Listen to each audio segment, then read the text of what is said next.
Hello guys, this is Ismatullah Zahir and today I want to show you how you can customize your application icon and you can also give your home screen in a nice unique look. So let's get started.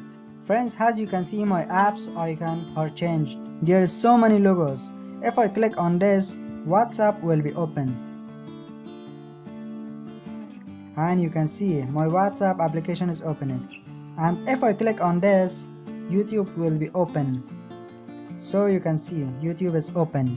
So like this you can change any application logo and also you can change application name also. I want to show you how you can change application name.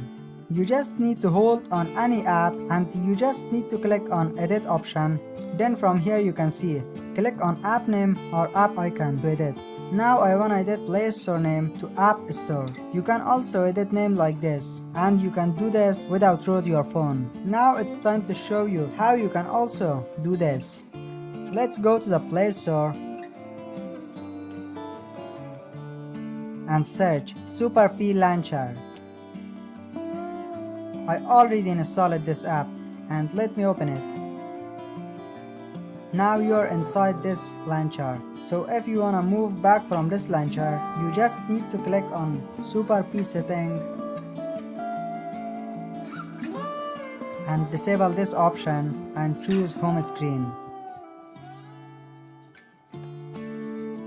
That's it for today's video. If you enjoy it, don't forget to like, share and subscribe. I will see you in the next one. Thank you very much.